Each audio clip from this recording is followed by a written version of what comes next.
crachá comigo. Meu Deus, meu crachá. Parece que nunca vou conseguir funcionar sem meu crachá daqui pra frente. Obrigado, senhor. Obrigada. Tudo bem. Agora me sinto tão não oficial. Beleza. Então, nossa amiga Caroline fez o briefing hoje, o que foi ótimo. Aqui estamos, obrigado a todos que assistem em casa e bem-vindos. Eu agradeço. Sabemos que há muitas opções de streaming, sabemos que a C-SPAN também transmite isso ao vivo. E é ótimo ver todos vocês aqui.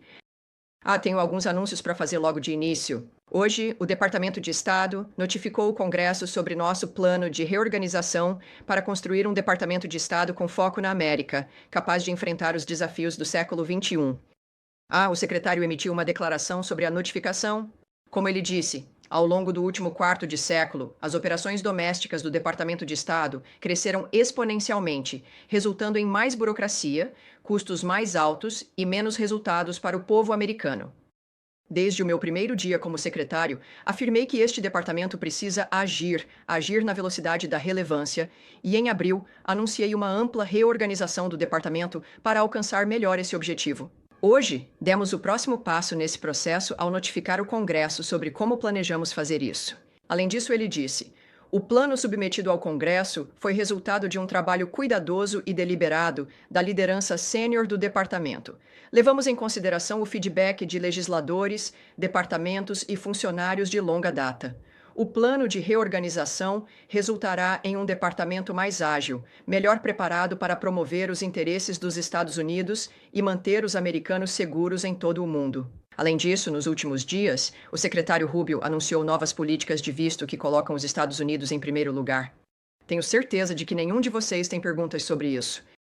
O Departamento de Estado está determinado a proteger o direito dos americanos à liberdade de expressão e a combater a influência e as ações malignas do Partido Comunista Chinês. Em resumo, estamos usando e continuaremos a usar todas as ferramentas à nossa disposição para garantir que saibamos exatamente quem quer entrar neste país e se essa pessoa deve ser autorizada a entrar. Toda nação soberana tem o direito de proteger suas fronteiras e de garantir que saiba quem está em seu território e se essas pessoas são seguras para estar aqui. E por fim, o secretário Rubio se reuniu hoje com o ministro das Relações Exteriores da Macedônia do Norte e sua delegação. Tive o prazer de também estar presente nessa reunião. A reunião ressaltou o forte relacionamento entre os Estados Unidos e a Macedônia do Norte e destacou interesses mútuos em estabilidade regional, cooperação econômica e na OTAN. Eles exploraram oportunidades para expandir a colaboração econômica, o que incluiria energia, comércio e investimentos. Uma delegação fabulosa, foi um prazer conhecê-los e agora é um prazer ver vocês novamente. Mesmo que eu já tenha conhecido a maioria de vocês, talvez não todos, aproveitando... Sua pergunta, Matt, eu sei que você tem algumas coisas em mente. Bem, sim. Então, presumo que você estava sendo sarcástico quando disse que eu sei que nenhum de vocês tem. Claro. Sarcasmo. É a minha coisa favorita. Eu realmente tenho algumas perguntas. Claro. Seja breve. Sobre a política de vistos, especificamente no que diz respeito à China e aos estudantes chineses. A declaração que saiu ontem à noite não foi muito específica, digamos assim, sobre quais afiliações com o Partido Comunista Chinês e quais. Áreas críticas de estudo seriam consideradas para os candidatos a visto. Nesses casos seriam, você sabe, submetidos a uma análise mais rigorosa. Então, gostaria de saber se existe uma resposta para qual é, de fato, a afiliação ao Partido Comunista Chinês que tornaria alguém inelegível para o visto? Ou quais exemplos de áreas críticas nas quais estaremos sujeitos? Bem, desde que comecei aqui no Departamento de Estado em janeiro, fiquei impressionado com várias coisas, praticamente tudo.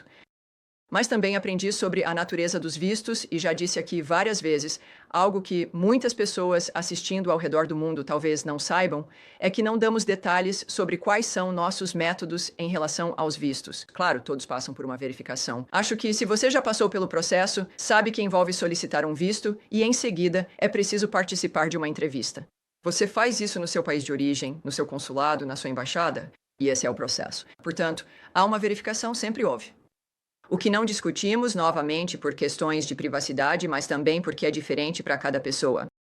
Existem uma série de dinâmicas que podem ser aplicadas, perguntas que podem ser feitas, questões analisadas, e usamos todas as ferramentas que temos para fazer a triagem e garantir que sabemos quem está entrando. Neste caso específico, os Estados Unidos estão colocando a América em primeiro lugar ao começar a revogar vistos de estudantes chineses quando necessário, incluindo aqueles com ligações ao Partido Comunista Chinês, como você mencionou, Matt, ou que estejam estudando em áreas críticas, e aumentando o rigor na análise de vistos para todos os cidadãos chineses, incluindo portadores de passaporte de Hong Kong.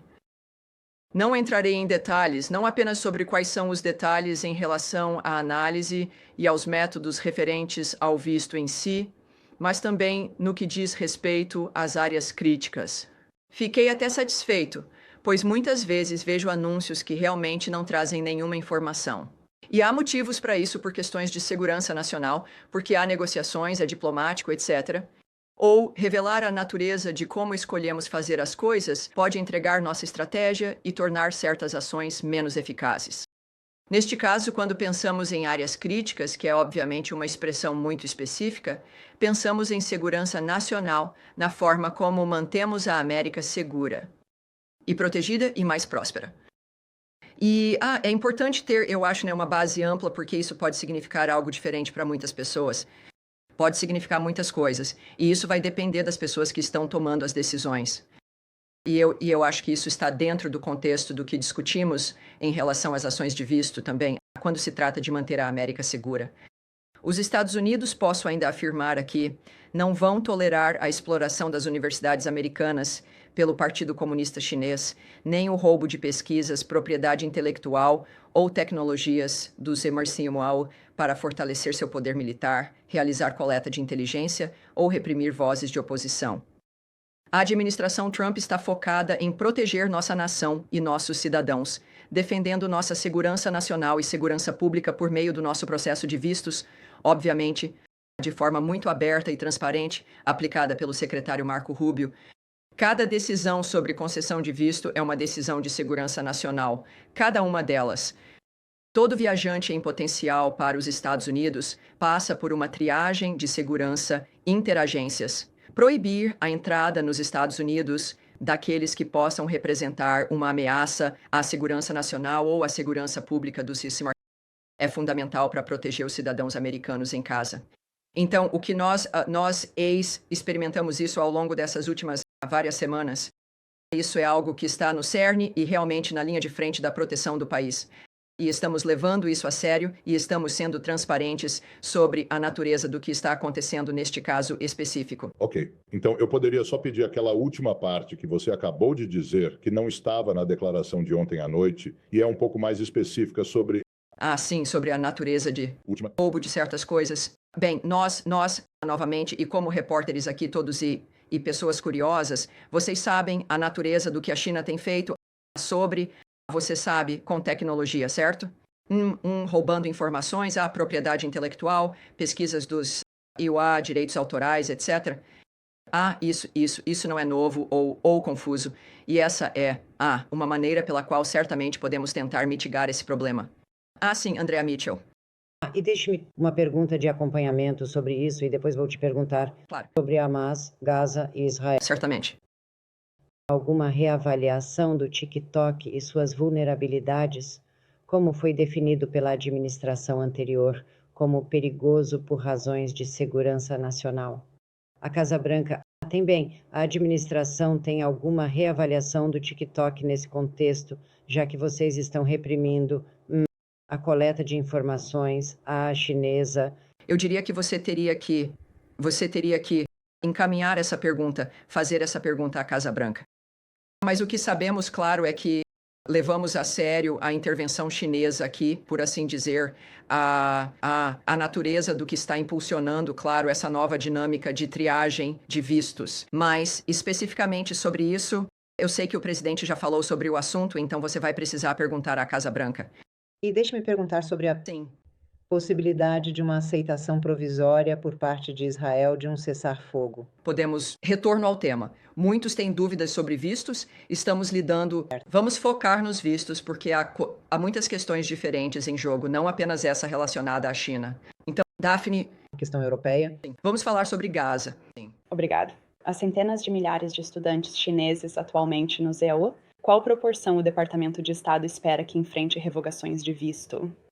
Eu realmente não posso responder a isso. Quero dizer, uma das coisas que também, mesmo se eu quisesse responder, é que não vamos especular sobre onde isso pode chegar. Muito disso, claramente, talvez nunca tenha sido feito antes, enquanto analisamos essa dinâmica e tomamos uma decisão sobre exatamente o que tem acontecido neste país. Grande parte do que o presidente Trump fez e o que o secretário Rubio está fazendo é começar a observar certas questões.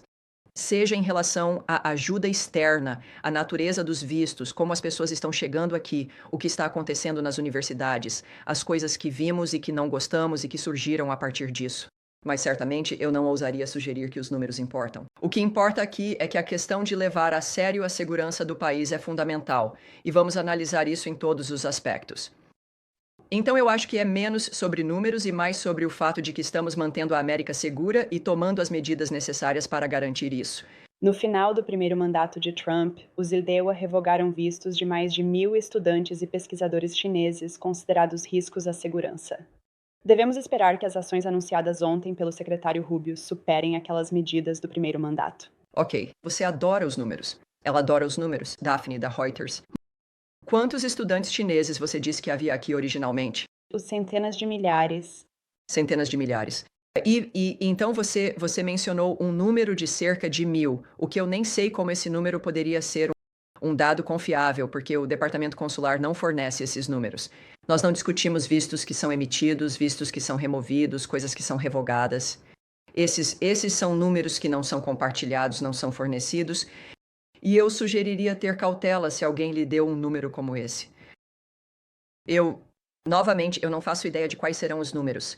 O que eu sei é que as pessoas consideradas uma ameaça ao país ou um problema agora serão novamente avaliadas ou analisadas com seriedade, e os americanos estarão mais seguros. Essa é a questão aqui.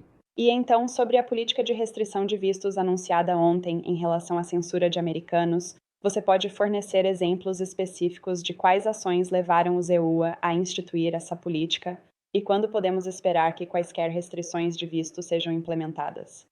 Em um caso como este, você está olhando para uma política que reflete o que o governo Trump e o povo americano valorizam, que é a questão dos americanos serem censurados.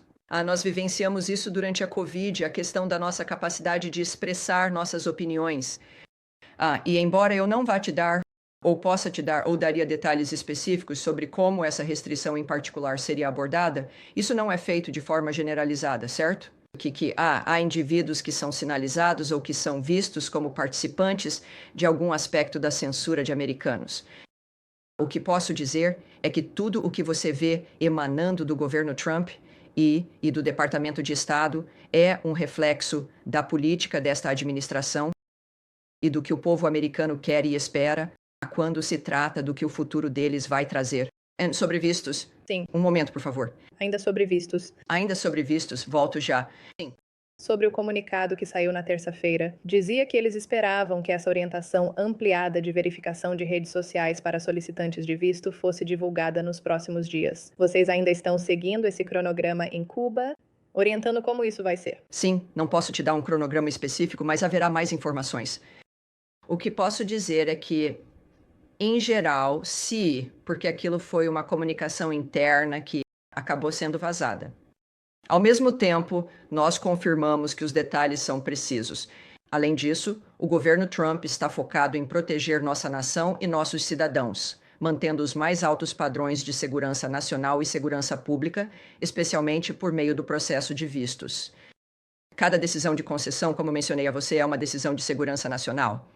E o visto, só para lembrar, não é um privilégio. Na verdade, é um privilégio, não um direito. Não é um direito de nascimento. Não é algo que você tem garantido, independentemente de onde venha. Todo viajante em potencial para os Estados Unidos passa por uma triagem de segurança entre agências. E isso é importante nessas conversas porque parece que apenas certos grupos estão sendo submetidos à triagem para obtenção de vistos. Cada pessoa passa por isso. Então, eu diria que sim, vocês vão receber mais informações, e isso é resultado, não de um processo interminável. Há um ponto final e deve ser, na verdade, relativamente rápido, à medida que consulados e embaixadas fazem ajustes em relação a como lidam com os vistos. Podemos esperar que os agendamentos sejam reabertos imediatamente após essa orientação ser enviada aos postos? Bem, uma coisa que posso te dizer, algumas coisas que posso comentar, é que as pessoas ainda podem fazer sua solicitação seguir os passos normais, mas é um processo em 2 etapas, certo? Você faz a solicitação e depois precisa agendar um horário para se encontrar com as pessoas e conversar com elas. Eu acho diferente do que acontece muitas vezes com passaportes. Quero dizer, existe um processo muito específico. Então, neste momento pode haver algum atraso e o que me orientaram a dizer para as pessoas é que verifiquem regularmente quando essas vagas abrirem. Então, ao invés de... Deixe-me dizer, eu não recomendaria isso se fosse levar semanas ou meses. Então, se você solicitou um visto e quer, por favor, faça isso. Então, se você não está conseguindo um agendamento apenas a um sistema online, você verifica continuamente para ver quando essas vagas podem abrir. Não posso te dizer imediatamente após algum, momento indeterminado de uma ação, mas posso te dizer que é algo que pode acontecer talvez mais cedo do que tarde. E mais uma coisa, sobre Harvard, pelo que entendi, vocês agora estão revisando todos os vistos de pessoas vinculadas a Harvard, não apenas de estudantes. Você pode confirmar isso? E por que essa análise mais ampla está acontecendo? Você espera que isso afete profissionais da área médica, por exemplo, professores da universidade? Eu, novamente, hesito apenas porque tudo isso diz respeito a vistos e à natureza da nossa missão e da abordagem que adotamos em relação a quem está sendo analisado e como vamos proceder. Então, vamos deixar isso de lado. Acho que provavelmente teremos um pouco mais sobre isso na próxima semana, talvez, mas vamos deixar isso de lado por enquanto. Mas o que posso dizer claramente com todas as notícias das últimas 48 horas é que o processo de visto é um componente fundamental para manter o país seguro. Ele não é direcionado apenas a determinados indivíduos específicos. Esta é uma ação abrangente de segurança nacional e estamos agindo rapidamente. Obviamente, somos uma nação que adora receber pessoas aqui, da forma legal, e queremos ajudar a facilitar isso, mas não colocando nosso próprio risco em jogo. Sean. Claro, mas sobre os vistos... Se você me permite enfatizar, como a Daphne e o Matt lhe perguntaram sobre a linguagem, sabe? A declaração do secretário ontem de revogar agressivamente vistos de estudantes chineses, incluindo aqueles com conexões, não é específico. Ele não está dizendo especificamente aqueles com conexões. Então, quero dizer, há 277 mil estudantes chineses nos Estados Unidos. Quero dizer, todos eles deveriam sentir que correm algum risco de ter seus vistos revogados. Acho que todos que estão aqui com visto precisam reconhecer, certamente pelo que viram nos últimos meses, que os Estados Unidos levam seus vistos a sério. A verificação não é um processo único, é contínuo.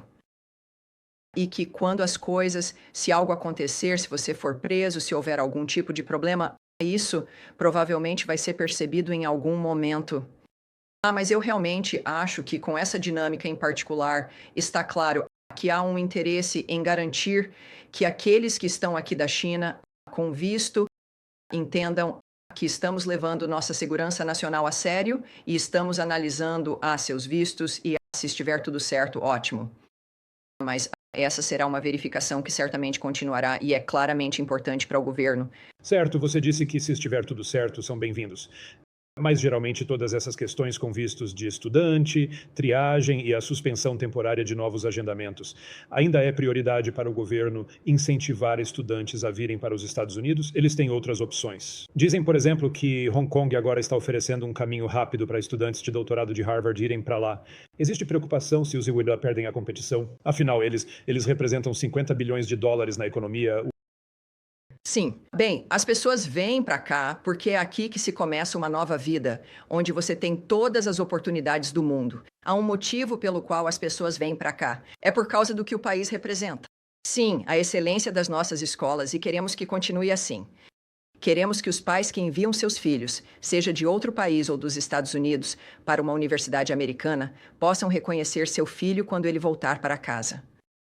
E que esse filho realmente tenha habilidades e uma educação que possam melhorar seu futuro, que possam lhe garantir um emprego, que possam ajudar a realizar os sonhos que ele tem, em vez de doutrinação política ou da ideia de apenas ativismo ou de um determinado viés político com o qual ele saia. Esta deve ser uma educação que seja literalmente liberal. A ideia é que você aprenda coisas que ajudem a facilitar sua vida. Não importa de onde você venha, quem você seja, se você é judeu, não crente, ateu, negro, branco ou mulher. Nós já passamos por isso neste país nas últimas 2 ou 3 gerações. Ainda assim, nosso foco é garantir que todos que queiram enviar seus filhos para uma escola neste país possam fazê-lo sabendo que eles estarão seguros, que poderão entrar em um prédio e não ficar presos em uma biblioteca porque ela foi ocupada, ou que realmente vão poder aprender aquilo pelo qual você está pagando tanto dinheiro. Então, sim, isso não só deveria incentivar mais pessoas. Para aqueles que já estão aqui, certamente uma dinâmica importante. O P para acreditar e entender que seu filho estará seguro e que você vai receber aquilo pelo qual pagou. Mais do que um ativista social que mora no seu porão. Posso mudar para o Oriente Médio ou alguém tem algo sobre o Oriente Médio? Bem, sim. Sabe, hoje é um dia incomum para mim. Desculpe. E o tempo voa, não é? Quem foi? Eu ia perguntar sobre Gaza. Bem, sabe, tantas pessoas demais, Matt. Você ficar... Vamos... Desculpe, sobre Gaza. Vamos. Então já falamos bastante sobre os vistos. E Gaza, sabe? Tudo bem. Espera, tínhamos Gaza. Onde ela está? Ali está ela, de jaqueta azul. Bom. Você será a segunda. Vamos para Andrea sobre Gaza e depois vamos para o fundo. Eu ia te perguntar sobre a suposta aceitação por Israel de um cessar-fogo para Gaza. O que você pode nos dizer sobre isso? Isso inclui a ampliação das entregas de alimentos? Inclui o Sul, assim como o Norte? E você sabe se o Hamas aceitou isso? E o Catar ou a Omã estão conversando com... Bem, sabemos que há uma proposta apresentada que parece ser promissora. Nós não temos conhecimento de que o Hamas tenha aceitado, mas acreditamos que ela tem um potencial significativo. Nós, claro, como você pode imaginar, tem sido uma meta da administração tirar todos os reféns, certamente também os corpos que estão sendo mantidos. E então, e acredito que a Caroline também abordou isso, acho que mais cedo. Sim. Então, há algum otimismo, um otimismo importante, mas o aspecto relacionado ao Hamas e sua posição é desconhecido neste momento. Mas acho que há algum otimismo em relação ao que foi proposto. E isso foi... Você sabe se isso veio do senhor Witkoff e Germer e dos outros enviados que estiveram aqui de Israel esta semana? Bem, acredito que certamente o enviado especial Witkoff, já que ele tem estado envolvido na maioria das questões e dos nossos sucessos, mas neste momento ainda estamos esperando para chegar a algum tipo de definição final sobre isso, o que permitiria que ainda mais ajuda humanitária entrasse e certamente o retorno dos reféns e dos corpos. Então nós estamos... Isso é algo em que continuamos sempre trabalhando e estamos animados que isso possa ser um bom avanço. Tudo bem, Nádia? Obrigado. Eu estou. Novamente, você sabe, a Caroline acabou de dizer agora mesmo, na verdade, que tanto os israelenses quanto concordaram com isso e estão esperando. Sim, isso mesmo. Então, quando dizemos isso com otimismo, significa que Israel concordou, certo?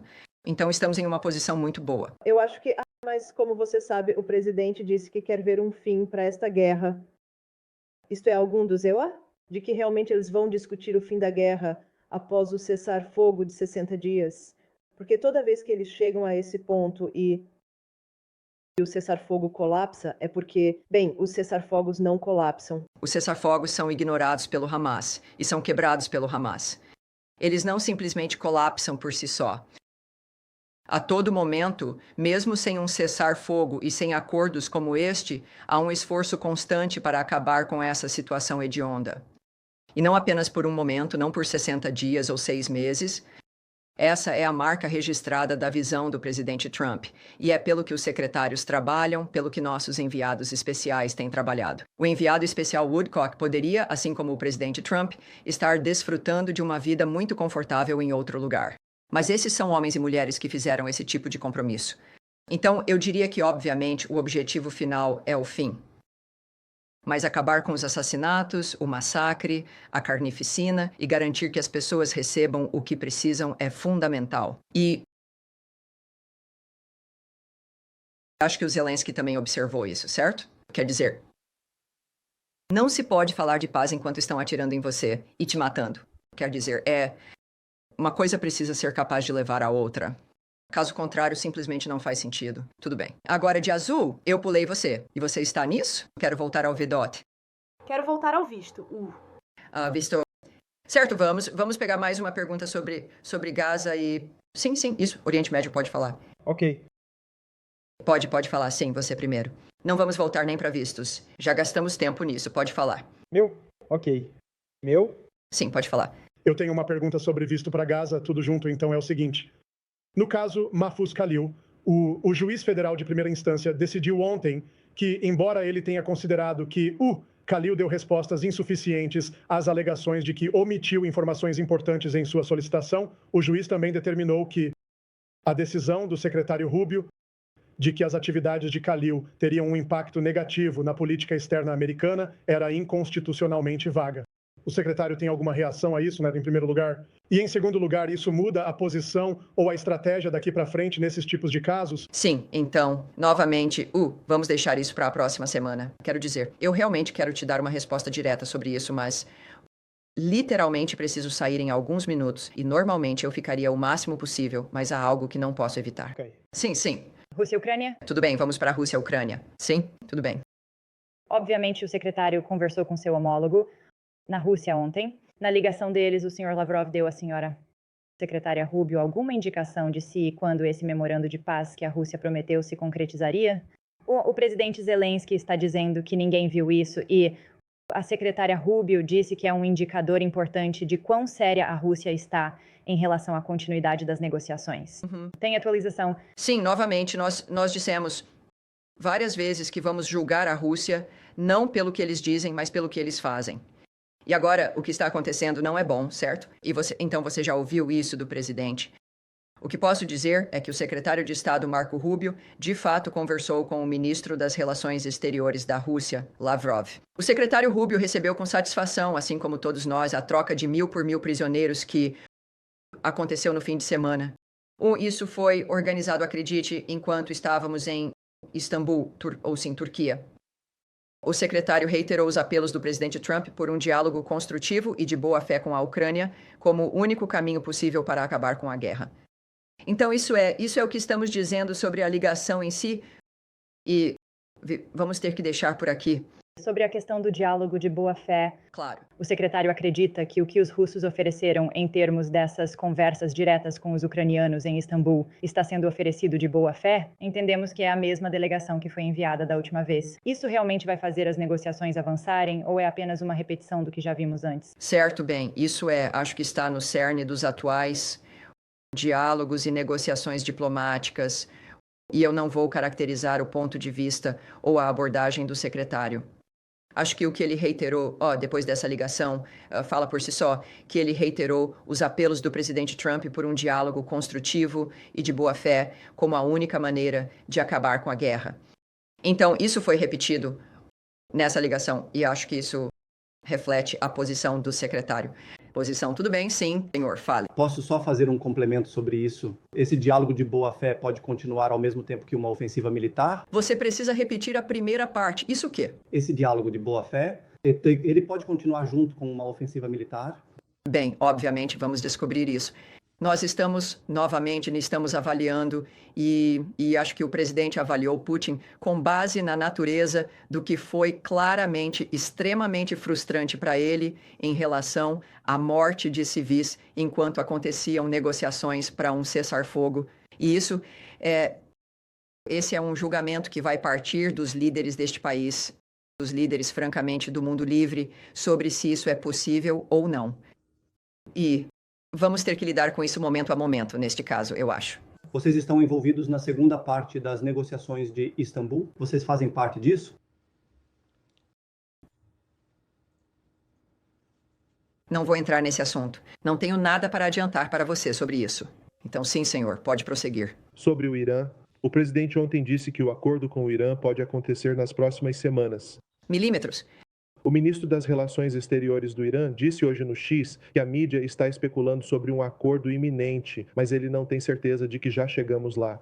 Alguma reação ao que ele disse? Bem, as pessoas estão especulando porque talvez alguém vá ao rádio e comece a especular, a falar e a fofocar. Nós não fazemos isso. Aprendemos que discutir os detalhes de algo tão sensível quanto negociações de paz ou um cessar-fogo não ajuda. Pode até ser um rádio mais interessante, mas não é assim que estamos operando. Não é assim que acordos sérios se beneficiam. Então, não vou comentar sobre isso.